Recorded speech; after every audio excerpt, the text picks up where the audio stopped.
इसमें तो उनका ऐलान दिखता था, बाकी में तो नहीं दिखता है। आदरणीय सभापति, जब ये इम्प्लीमेंटेशन को लेकर के इतनी बड़ी बड़ी बातें करते हैं, मैं एक जरा किस्सा सुनाता हूं। मैं किसी का भला बुरा कहने के लिए नहीं कर रहा हूं, मैं सिर्फ हकीकतें रख रहा हूं। परेशानी जिनको होगी उनको होगी, लेकिन तथ्य तो तथ्य ही होते हैं। हमारे देश के एक नेता हिमाचल प्रदेश के दौरे पर गए थे और वहां से आने के बाद उन्होंने खुद ने ये घटना कहीं सुनाई, रिकॉर्ड पर उपलब्ध है। उसमें उन्होंने कहा,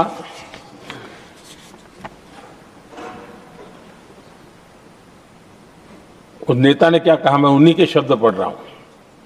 काफी लंबे समय तक मुझे योजना आयोग से संघर्ष करना पड़ा, क्योंकि वे पहाड़ी क्षेत्रों के लिए अलग योजनाएं बनाने को तैयार ही नहीं थे। मैं हिमाचल प्रदेश गई थी। जब मैं वापस आई तो मैंने योजना आयोग में कहा कि हमारे कामदारों को, वर्कर्स को जीप की जरूरत नहीं है, बल्कि खच्चरों की आवश्यकता है, ताकि कम से कम उन पर सामान आदि लादा जा सके। आगे उन्होंने कहा, लेकिन मुझे बताया गया हम पैसा तो जीप के लिए ही देंगे, क्योंकि खच्चरों के लिए पैसे देने की पॉलिसी नहीं है। इसी भाषण में आगे वो कहती हैं, अब वहां सड़कें ही नहीं थी। उनका कहने का कारण यह था कि हिमाचल में जहां वो गई और सड़कें ही नहीं थी।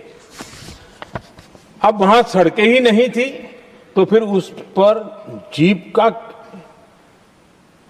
क्या लाभ हो सकता है? जीप लेकर के कौन जाएगा जहां रोड नहीं है? लेकिन उस समय योजना आयोग का जोर था, या तो जीप या तो कुछ भी नहीं। आदरणीय सभापति जी, ये भाषण किसी और का नहीं, ये कांग्रेस के वरिष्ठ नेता और तत्कालीन प्रधानमंत्री इंदिरा गांधी का भाषण है।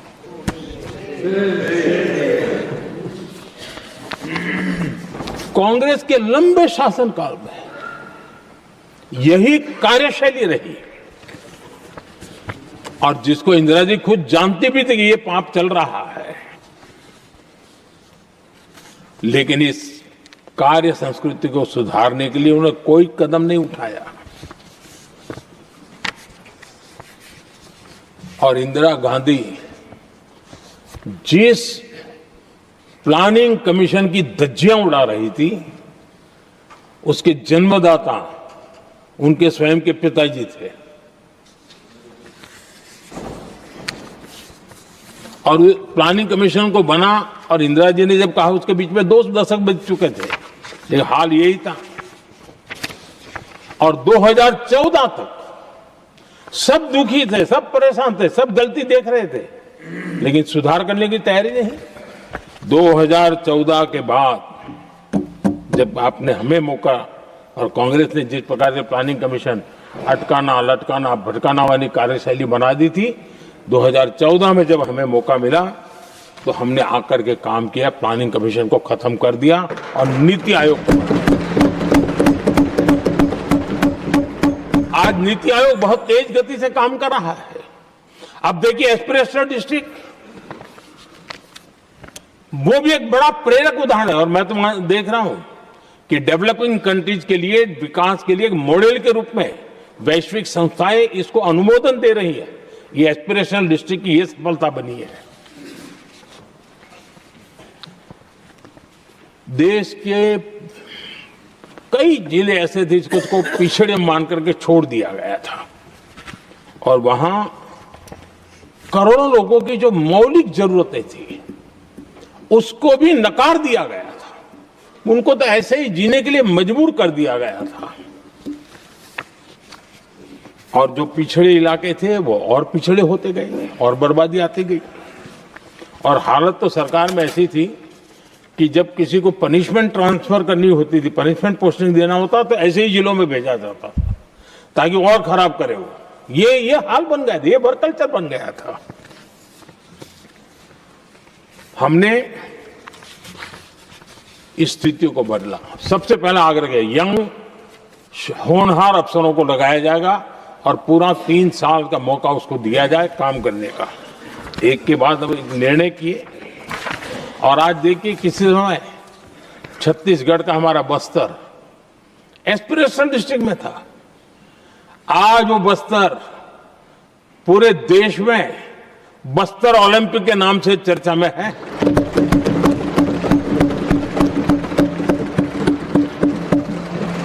आज विकास की धारा बस्तर के गांव-गांव पहुंच रही है। अभी कुछ गांवों में पहली बार बस देखी, पूरे गांव ने उत्सव मनाया बस्तर में।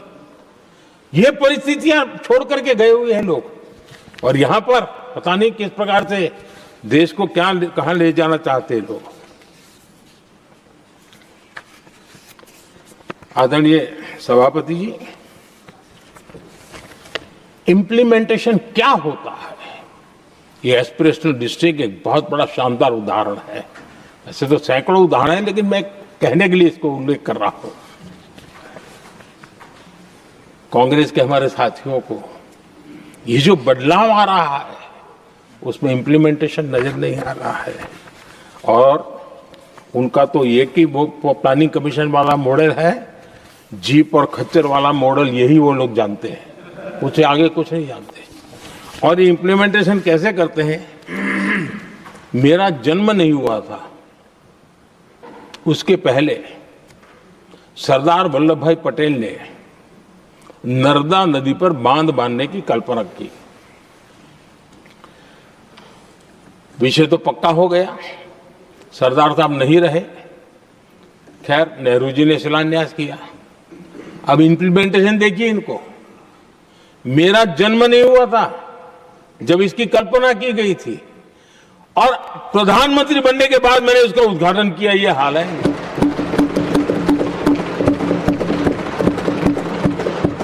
और उनका इंप्लीमेंटेशन देखिए, मुझे मुख्यमंत्री रहते हुए 3 दिन अनशन पर बैठना पड़ा था नर्मदा सरदार सरोवर डैम के लिए, मेरे राज्य के किसानों के लिए।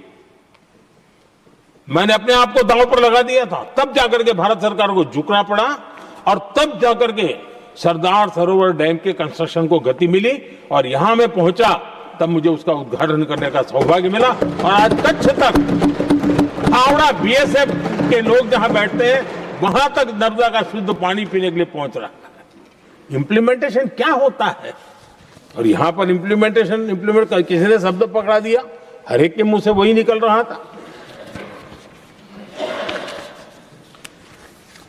हमने कांग्रेस की कार्यशैली को बदलने के लिए जब मैंने देखा कई ऐसे काम थे अटके पड़े हुए, कोई पूछने वाला नहीं थे फाइलों में, और पॉलिटिकल फायदे के लिए अनाउंसमेंट कर दिए, दिए जला दिए, पत्थर लगा दिए, करना कुछ नहीं। आखिरकार मैंने एक टेक्नोलॉजी वाला प्लेटफॉर्म बनाया यहां आकर के, प्रगति के नाम से। ये प्रगति प्लेटफॉर्म का मैं उदाहरण देता हूं, आप हैरान हो जाएंगे, मुझे एग्जैक्ट याद नहीं है लेकिन शायद हिमाचल में एक ट्रेन उन्होंने पार्लियामेंट में घोषित की थी, शायद ऊना और कोई। मेरे आने तक वो कागज पर भी उसका ड्राइंग नहीं बना था, बताओ, और चुनाव जीतने के लिए वो घोषणा कर दी।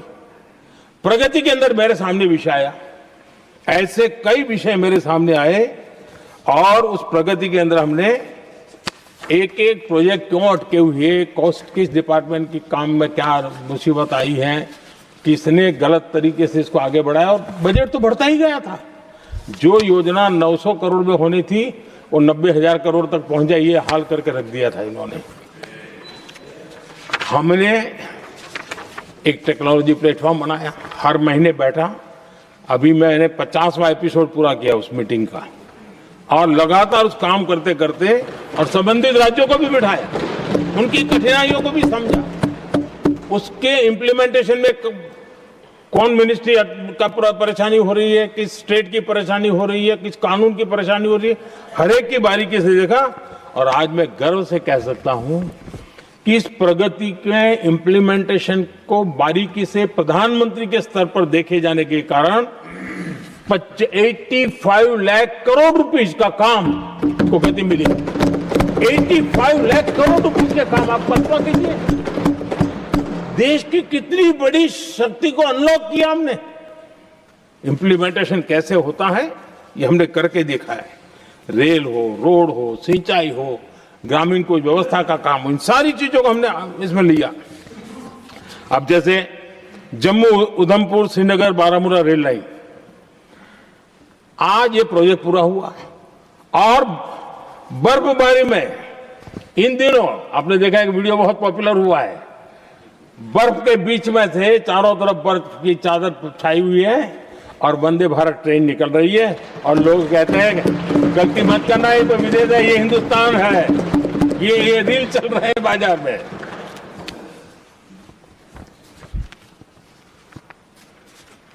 लेकिन 3 दशक तक यही प्रोजेक्ट लटका हुआ था। 3 दशक, 30 साल, आप कल्पना कर सकते, 2 पीढ़ी आगे बढ़ जाए, ये यहीं के अटके पड़े थे। हमारी सरकार ने इसको पूरा किया।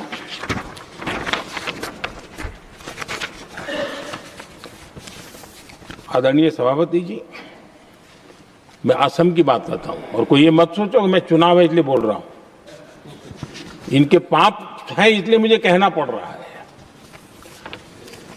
कांग्रेस सिर्फ इमेजिन करती है और इंप्लीमेंट करने का उनको कोई लेना देना ही नहीं होता है। अब असम का बोगीबील ब्रिज, ये बोगीबील ब्रिज अरुणाचल और असम को जोड़ने वाला बहुत महत्वपूर्ण ब्रिज, कितने ही सालों तक ये प्रोजेक्ट लटका रहा।